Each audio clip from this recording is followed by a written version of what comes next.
धाराशिव किचनमध्ये आपल्या सर्वांचं स्वागत आहे। आज मी बनवणार आहे वरणफळं। चला तर मग आपण रेसिपीला सुरुवात करूया।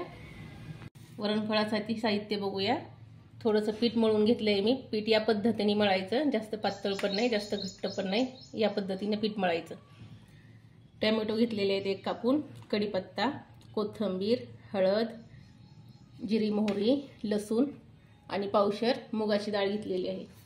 वरण तुम्ही तुरीच्या डाळीचं सुद्धा बनवू शकता, पण आम्ही मुगाच्या डाळीचं बनवतो। 2 पळी तेल टाकत आहे।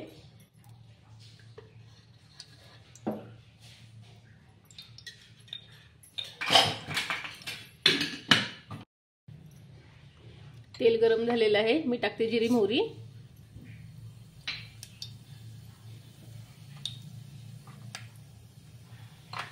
त्याच्यानंतर कढीपत्ता,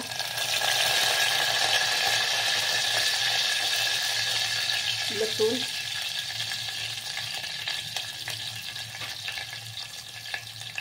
एक टमाटा कापून घेतलेला,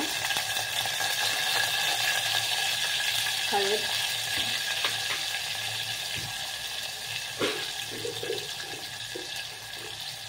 आपल्या अंदाजानुसार मीठ टाकायचे।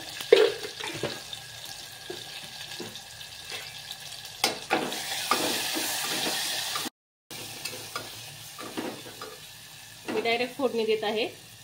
मुगाची डाळ असल्यामुळे लवकर शिजते। हे 2-3 पाण्याने मुगाची डाळ धुवून घेतलेली आहे स्वच्छ। मी टाकते मुगाची डाळ,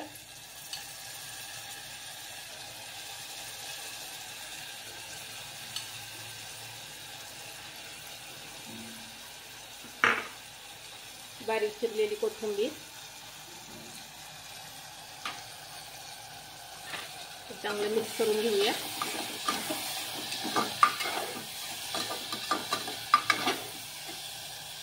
आता ह्याच्यात टाकणार आहे गरम केलेलं पाणी।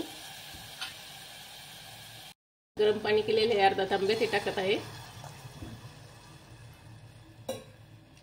असं सगळं साहित्य संगच टाकून फोडणी दिली ना, एकदम खमंग वरण होतं। मी असंच या पद्धतीनेच मी करते। आता 3 शिट्ट्या होईपर्यंत झाकण लावून घ्या। 3 शिट्ट्या झाल्या की गॅस बंद करायचा।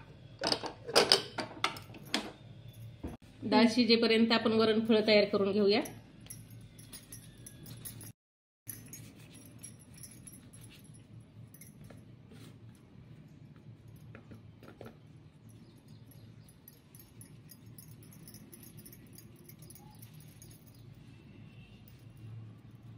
या पद्धतीने आपण वरणफळं तयार करून घ्यायचे आहेत।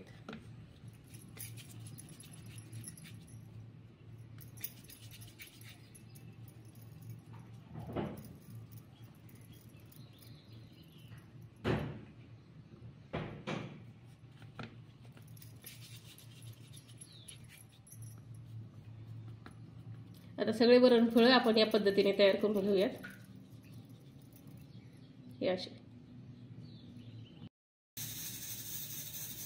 अशा पद्धतीत मी सगळे वरणफळं तयार करून घेतलेले आहेत। आता हे वरणात सोडूया आपण। 3 शिट्ट्या झालेल्या आहेत, आपण बघू डाळ शिजली आपली। बघा आपली डाळ शिजलेली आहे। आता ह्याच्यात टाकणार आहे मी गरम पाणी आणि बारीक करून घेणार आहे। थंड पाणी टाकायचं नाही, गरम पाणीच टाकायचं। मस्त असं आपलं वरण तयार झालेलं आहे मुगाचं। आता याला बारीक करून घेऊया।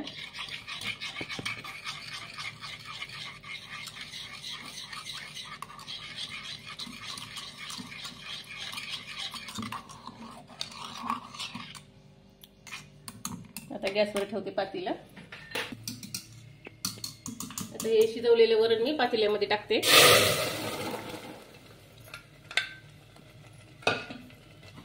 गरम पाणी केलेलं,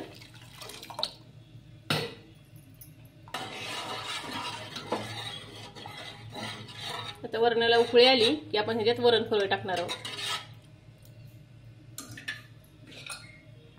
वरण आपलं चांगलं उकळलेलं आहे, त्यात टाकणार आहे बारीक चिरलेली कोथिंबीर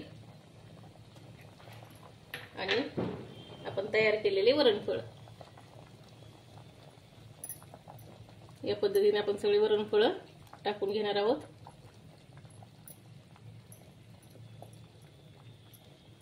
एक एक सोडायचा, नाहीतर चिटकून बसत। सगळे वरणफळं टाकून झालेले आहेत. आता 10 मिनिटं झाकण मारून ठेवणार आहे. 10 मिनिटं शिजवून घेऊया. 10 मिनिटं झालेले आहेत. बघू शकता आपली वरणफळं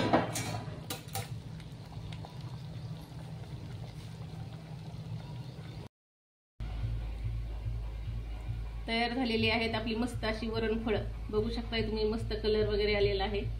रेसिपी आवडल्यास चॅनलला लाईक आणि सबस्क्राईब करायला विसरू नका.